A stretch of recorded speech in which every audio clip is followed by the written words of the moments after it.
Hello friends, आज देखेंगे आप नरेशन पैटर्न का वॉइस कैसे बनता है। और नरेशन पैटर्न क्या होता है, सबसे पहले तो आपको ये समझना पड़ेगा। इसमें 4 टाइप्स के होते हैं। 4 टाइप्स में पहले यहाँ पर लिख देते हैं टाइप ए या 1, जो भी देते हैं उससे कोई दिक्कत नहीं। टाइप ए में देखते हैं किस तरह का एक्टिव फॉर्म इसका होता है।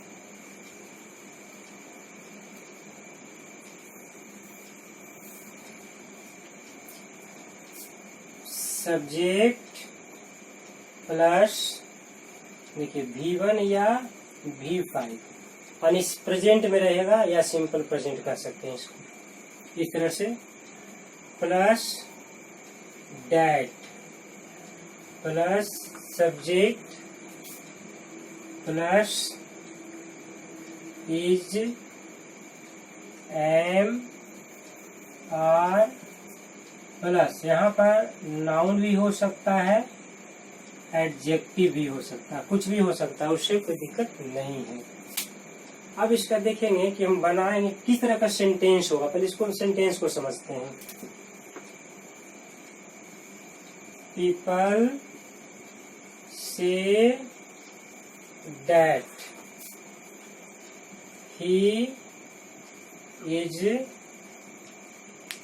ऑनेस्ट। देखिए इस तरह से क्वेश्चन रहता है, people say that he is honest. अब यहाँ नरेशन पैटर्न क्या होता है इसको समझ लेंगे। नरेशन में आप देखते हैं हमेशा कि सेंटेंस का 2 पार्ट होता है और दोनों पार्ट को हम किसी कंजक्शन से जोड़ करके उसको हम एक बना देते हैं। यहाँ पर भी देखिए हम एक बना दिए है ना। पीपल से लोग कहते हैं, दैट से क्या जोड़ रहे हैं, कंजक्शन है दैट, इसको जोड़ करके दोनों सेंटेंस को हम एक बना देते हैं और यहाँ से एक अलग सेंटेंस है। अगर ऐसे देखा जाए तो पीपल से देखिए यहाँ क्या है, ये सब्जेक्ट, यहाँ वर्ब, यहाँ ऑब्जेक्ट तो है नहीं, तो ऑब्जेक्ट नहीं है तो हम कह सकते हैं इसका वॉइस नहीं बनेगा, हम नहीं बना सकते हैं। फिर यहाँ डैट आया तो डैट को हम 2 सेंटेंस को सेपरेट कर देते हैं अलग अलग। यहाँ देखते हैं तो सब्जेक्ट तो आया है, हेल्पिंग वर्ब आया है, एडजेक्टिव आया है, लेकिन इसमें वर्ब प्लस ऑब्जेक्ट कहाँ आया है, तो फिर इसका कैसे बनेगा। तो अगर नहीं बनता तो मैं इसे लिखता क्यों, आप ऐसे समझिए। तो इसमें क्या फैक्ट है हम आपको ये बताना चाह रहे हैं। यहाँ देखिए फैक्ट क्या होता है इसको समझिएगा। पीपल से कहते हैं ना, तो यहाँ पर हमेशा इट छिपा रहता है। लोग कहते हैं, ये गलत है। लोग ऐसा कहते हैं कि वह ईमानदार, यानी यहाँ पर इट हमेशा छिपा रहता है। एक्टिव में इसे देने की जरूरत नहीं है, लेकिन जब भी पैसिव बनाते हैं ना इसको अलग से देना पड़ता है। तो जब अलग से देना पड़ता है तो आप देखिए यहाँ सब्जेक्ट वर्ब और ये ऑब्जेक्ट बन गया। तो इसको हम 2 तरह से सेंटेंस को बनाएंगे, ये भी बताएंगे। तो यहाँ पर देखिए पहला पैटर्न 1 देखेंगे कैसे बनेगा इसको। पीपल से इट, अब इसको हम यहाँ पर टेंस को पहचानेंगे, क्योंकि बिना टेंस का नहीं बनेगा। ये चाहे सिंपल प्रेजेंट में रहे, चाहे प्रेजेंट कंटिन्यूअस में रहे, चाहे प्रेजेंट परफेक्ट, उससे मतलब नहीं है। आप टेंस को पहचानिए और उसके अनुसार प्रोसेस करिए। अब यहाँ देखिए V1 आ रहा है, तो V1 आ रहा है, इसका मतलब क्या है, सिंपल प्रेजेंट है। तो सिंपल प्रेजेंट का आप वॉइस कैसे बनाते हैं, आप वीडियो देख लें, उससे पता चल जाएगा आपको। अब यहाँ देखिए subject plus verb plus object है, तो ऑब्जेक्ट है, तो ऑब्जेक्ट को यहाँ पर हम क्या करेंगे, यहाँ पर हम सब्जेक्ट बना देंगे। तो इट बना दिए ना, और इट के अनुसार सिंपल प्रेजेंट में होता है इज एम आर। अब यहाँ ये देखेंगे कि इट के साथ क्या लगेगा, तो इसके साथ हम इज लगा देते हैं, ठीक है। अब यहाँ से आया है, तो से क्या V1 है, V1 रहता है या V5, उससे कोई दिक्कत नहीं है, ये V3 फॉर्म में आ जाएगा। सेड, पीपल आदि का पैसिव में नहीं रखा जाता है ऑब्जेक्ट के रूप में, बाय पीपल कहना भद्दा लगता है।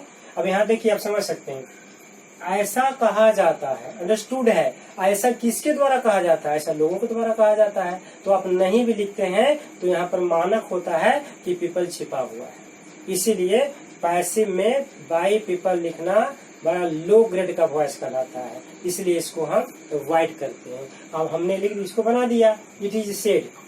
यहाँ डैट है तो डैट दे दिया, और इधर तो वर्ब है ही नहीं, ऑब्जेक्ट है ही नहीं, कैसे बनाएंगे, ना मेन वर्ब है ना ऑब्जेक्ट है, अब बिना वर्ब का बनता नहीं है, बिना ऑब्जेक्ट का बनता नहीं है। इसको हूबहू हम इसी तरह से लिख देते हैं।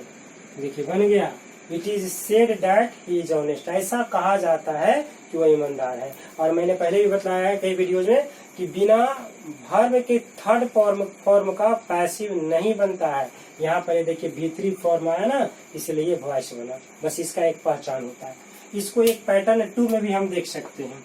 इसको दो तरह से हम बना सकते हैं। पैटर्न 2 में चलिए, जैसे कि मान लिया कि एक और तरीका क्या, इधर का सब्जेक्ट और इधर का वर्ब हम ले लेते हैं। यहाँ जो भी सब्जेक्ट वर्ब होता है वहां ले लेते हैं।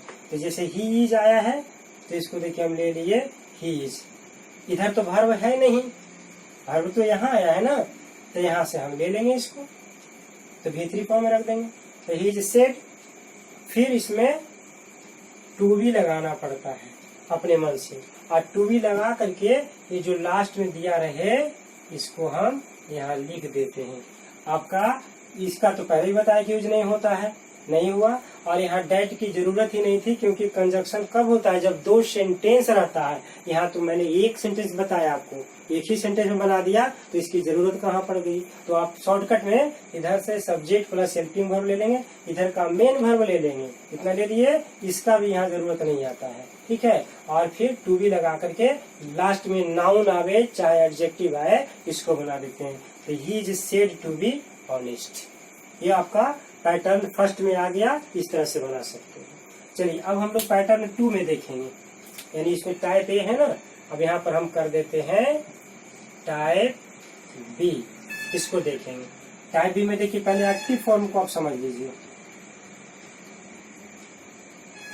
एक्टिव फॉर्म में क्या रहेगा, अब यहाँ पर क्या करेंगे, सब्जेक्ट प्लस, हम अब पास्ट की बात करते हैं, ये पास्ट में चला जाएगा। यहाँ V2 हो गया, देखिए यहाँ V1 V5 था तो प्रेजेंट में था, यहाँ V2 कर दिया हमने, और प्लस यहाँ पर हमने डेट लगा दिया। डेट क्योंकि कंजक्शन है तो सेंटेंस जुड़ेगा ही, प्लस यहाँ सब्जेक्ट। अब यहाँ पर चूंकि पास्ट में है तो जब डेट से जोड़ेंगे तो भी पास्ट में चला जाएगा ना, तो ये जमार हम ना लिख करके इसका पास्ट फॉर्म कर देते हैं वाज वर। आप प्लस दिख रहे हैं वहाँ नाउन एडजेक्टिव, यहाँ पर सेम इसी तरह से हम नाउन एडजेक्टिव कर देते हैं। तो इसमें आपने क्या देखा, दो जगह आया अंतर, एक वर्ब में चेंज आया और एक यहाँ हेल्पिंग वर्ब में चेंज आया, बाकी सब सेम रह गया। पैटर्न वही है, केवल वर्ब चेंज हुआ और टेंस चेंज हो गया। अब इसमें सेंटेंस कैसा रहेगा, तो इस सेंटेंस को आप देखें। इसी सेंटेंस को मान लिया कि हम इसको पास्ट में कर देते हैं। सपोज पीपल ना करके हम लिख दें दे सेड, यहाँ पर गैप थोड़ा सा छोड़ते हैं, इसके पीछे रीजन है। डेट लगा दिए, अब यहाँ लिख देंगे शी वाज ए स्पाई। वे कहते थे कि वह एक जासूस थी, ऐसे। अब यहाँ पर देखेंगे क्या कि फिर सब्जेक्ट आ गया, V2 आ गया, यहाँ ऑब्जेक्ट है ही नहीं तो इसका नहीं बनेगा। दैट कंजक्शन है, और इसके बाद देखिए यहाँ सब्जेक्ट है, हेल्पिंग वर्ब है, और ये एक ऑब्जेक्ट का काम कहिए, चाहे नाउन डायरेक्ट आप कह दीजिए, अच्छा रहेगा, ऑब्जेक्ट नहीं कर सकते, नाउन हो गया। यहाँ पर भी देख रहे हैं कि मेन वर्ब नहीं है, तो जब तक मेन वर्ब नहीं होता है तब तक पैसिव वॉइस नहीं बनता है, इसका भी नहीं बनेगा। इधर ऑब्जेक्ट है ही नहीं, इसका भी नहीं बनेगा। तो जैसा कि पहले बताया अभी मैंने, तो यहाँ पर अंडरस्टूड होता है कि हमेशा छिपा रहता है। क्या छिपा रहता है, तो यहाँ पर इट छिपा रहता है। अब यहाँ पर देख सकते हैं सब्जेक्ट वर्ब ऑब्जेक्ट हो गया। यहाँ पर भी हम टेंस को ध्यान में रखेंगे। टेंस में क्या ध्यान रखेंगे कि किस टेंस का है उसका रूल फॉलो करेंगे। तो जैसे मैंने देखा कि सब्जेक्ट प्लस V2 है तो समझ गए कि ये सिंपल पास्ट है। तो सिंपल पास्ट का वॉइस कैसे बनता है, अब यहाँ देखिए सब्जेक्ट में इसको ले आइए इट, पैसिव फॉर्म देखिएगा, इसको इट ले आए।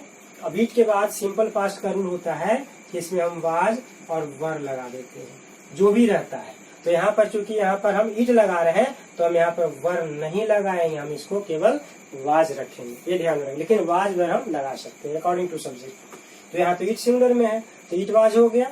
अब इट वाज हो गया, इसका सेड का V3 फॉर्म, तो चूंकि सेड का V3 फॉर्म और V2 फॉर्म सेम होता है, लेकिन हेल्पिंग वर्ब के जब बाद आवे तो इसको हम समझ जाएंगे कि वर्ब का थर्ड फॉर्म है। तो यहाँ इट वाज सेड हो गया। फिर आपके पास क्या है, डेट है, ट्रिपल नहीं लगाएंगे, दे नहीं लगाएंगे, अंडरस्टूड है। ऐसा कहा गया, किसके द्वारा, लोगों के द्वारा, उनके द्वारा, अंडरस्टूड होता है सब, ये सब नहीं देते हैं। यहाँ देखिए कंजक्शन फिर डेट लगा दिए, और इधर तो चेंज करने का कोई जगह ही नहीं बचता है, क्योंकि ऑब्जेक्ट नहीं है, मेन वर्ब नहीं है, इसको ऐसे लिख दिए। ऐसा कहा जाता था कि वह एक जासूस थी। अब इसको हम दूसरे पैटर्न पर बना देते हैं। ये पैटर्न फर्स्ट हो गया, पैटर्न फर्स्ट हो गया। अब इसको देखिए पैटर्न सेकेंड पर बनाते हैं।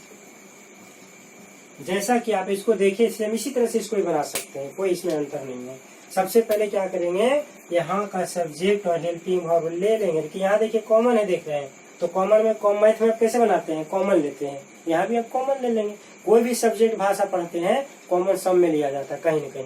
तो यहाँ देखिए सब्जेक्ट है ना, तो यहाँ सी वाज कर दिए, एक बाज को कैंसिल कर दीजिए, क्योंकि आपने यहाँ सी वाज ले लिया है, और ले लिया उसके बाद भर्ब तो एक ही आपके पास है, मेन भर्ब में यहाँ देखिए शेड आया है, तो यहाँ शेड लगा दिए, शेड लगा दिए। यहाँ डेट दे का कोई जरूरत ही नहीं था, हमने दे छोड़ दिया। अब हो गया सी बाज शेड। उसके बाद टू भी आप अपने से लेते हैं, ठीक है, नाउन को जोड़ने के लिए या एडजेक्टिव को जोड़ने के लिए। सी बाज शेड टू भी, यहाँ देखिए दिया हुआ है स्पाई, उसे एक जासूस कहा जाता था। तो इस प्रकार से ये दो पैटर्न हो गया। चलिए अब हम लोग टाइप सी में देखेंगे। चलिए अब देखेंगे टाइप सी। टाइप सी में कैसा सेंटेंस होता है उसको समझें। इसमें देखिए इनडायरेक्ट नरेशन का बना रहे हैं, डायरेक्ट नरेशन का वॉइस यहाँ पर नहीं बनेगा, इनडायरेक्ट का बनेगा, क्योंकि इनडायरेक्ट में कंजंक्शन से जोड़ा जाता है। अब जैसे दिया रहेगा देखिए ऐसे, सब्जेक्ट प्लस, अब यहाँ पर प्रेजेंट को मान के चलिए, V1 हो सकता है, V5 हो सकता है, प्लस ऑब्जेक्ट दे देते हैं, फिर प्लस डेट देते हैं, फिर प्लस इसी को रिपीट कर देते हैं, सब्जेक्ट प्लस V1 या V5 कर देते हैं, इसको ऐसे लिखेंगे, प्लस ऑब्जेक्ट कर देते हैं, ऐसे कर दिए। अब इसमें सेंटेंस देखिए कैसा रहेगा, सेंटेंस को समझिए। He tells me, एक सेंटेंस हो गया। फिर हम यहाँ लगा दिए डेट, फिर यहाँ देखिए लिखेंगे ही, यहाँ का सेम लेंगे, ही हेल्प्स मी। इसको आप देख सकते हैं, ठीक स्ट्रक्चर पर मैंने इसे बनाया है। Subject plus verb plus object, that conjunction है, यानी डेट जोड़ने का काम किया। तो एक सेंटेंस इधर हो गया और एक सेंटेंस इधर हो गया। यहाँ दो सेंटेंस है और दोनों में आप देख रहे हैं कि वर्ब प्लस ऑब्जेक्ट है, वर्ब प्लस ऑब्जेक्ट है, यानी दोनों का वॉइस बनेगा। तो पहला क्या करेंगे, फर्स्ट सेंटेंस को हम पहले बना लेंगे, अकॉर्डिंग टू टेंस देख लेंगे कैसा टेंस है। तो टेंस से पता चल रहा है कि सिंपल प्रेजेंट का है, तो सिंपल प्रेजेंट का रूल फॉलो करेंगे। तो यहाँ देखिए मी ऑब्जेक्ट है, इसका सब्जेक्ट यहाँ लगा देंगे आई। अब सिंपल प्रेजेंट में है तो इज एम आर का कंसेप्ट आता है, तो सब्जेक्ट चूंकि आई है तो यहाँ एम लगा दिए, एम हो गया। और टेल है तो टेल का V3 फॉर्म क्या होता है, टेल का V3 फॉर्म होता है टोल्ड, और टोल्ड के बाद फिर देखिए बाई और ही का यहाँ लगा दिए, हिम, एक सेंटेंस बन गया। फिर कंजक्शन यहाँ पर है तो कंजक्शन दे दिए, डेट लगा दिए। अब यहाँ पर फिर देखेंगे हम कौन सा टेंस आया, जो टेंस आएगा उसके अनुसार यहाँ बनाएंगे। यहाँ पर मी को सब्जेक्ट हम यहाँ ले लिए आई, फिर सिंपल प्रेजेंट हम देख रहे हैं हेल्प्स है, V5 है, तो आई के साथ फिर यहाँ एम लग जाएगा। हेल्प का V3 फॉर्म होता है हेल्प्ड, यहाँ बाई हिम। अब एक चीज और गौर करेंगे कि बाई हिम दो बार आ गया है, तो दो बार हम नहीं लिखते हैं, हम कॉमन लेते हैं। कॉमन है तो किसको हटा दें, फर्स्ट को हटा दें या लास्ट को हटा दें। तो अगर हम फर्स्ट को रहने देते हैं और लास्ट को हटा देते हैं तो ये चूंकि अब देखते हैं कि पैसिव वॉइस में एजेंट जो आता है लास्ट में आता है ना, तो यहाँ तक इसका प्रभाव रहेगा। ये सेंटेंस तो अनाथ हो गया, इसको आपने छोड़ दिया तो गलत हो गया, इसलिए बीच वाला जो पार्ट रहता है ना इसको हटा देते हैं, इसकी कोई जरूरत नहीं है, और लास्ट वाला को हम रहने देते हैं। तो इस तरह से ये पैसिव बन गया। चलिए टाइप सी हो गया। अब यहाँ पर हम देखेंगे टाइप डी में, यहाँ टाइप डी में देखेंगे। अब हम पास्ट की बात करते हैं। सब्जेक्ट प्लस, अब यहाँ पर ऐसा कुछ नहीं कि सिंपल पास्ट हो, किसी भी पास्ट में हो सकता है, उससे दिक्कत नहीं है, लेकिन फिर भी हम मान के चलते हैं कि जिसे पास्ट दे दिए। V2 प्लस ऑब्जेक्ट, यहाँ प्लस कर दिए, कंजक्शन से जोड़ दिए, यहाँ सब्जेक्ट कर दिए। यहाँ पर हम कोई भी टेंस पास्ट में रख सकते हैं, ये आप पर डिपेंड करता है, जैसा रहेगा वैसा रूल के अनुसार फॉलो करेंगे। मान यहाँ पर भी हमने पास्ट में V2 कर दिया है, ऑब्जेक्ट कर दिया। अब इसको सेंटेंस को बनाते हैं। She told me that she helped me। देखिए सेम चीज उसी तरह से हम प्रेजेंट को केवल पास्ट करके बता रहे हैं आपको। अब यहाँ पर क्या देखेंगे कि डैट जो है कंजक्शन है, इसका काम है दो सेंटेंस को जोड़ना।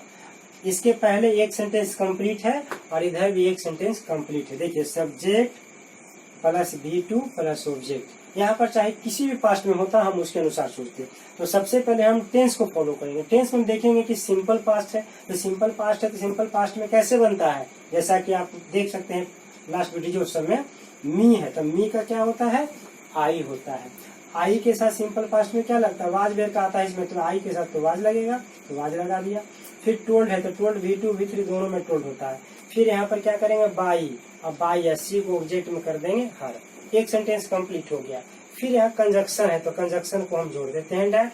फिर इसको देखते हैं कौन सा टेंस में, ये भी सिंपल पास्ट में है। अगर दूसरे टेंस में भी रहता तो उस तरह से चेंज करते। यहाँ मी का जो सब्जेक्ट है आई ले लिए, आई के साथ पास्ट में वाज होता है। हेल्प का V3 हेल्प, यहाँ भी V2 भी सेम रहता है और V3 भी सेम रहता है। केवल हेल्पिंग वर्ब क्या आता है, बाद आता तो हम समझ जाते हैं कि V3 फॉर्म है।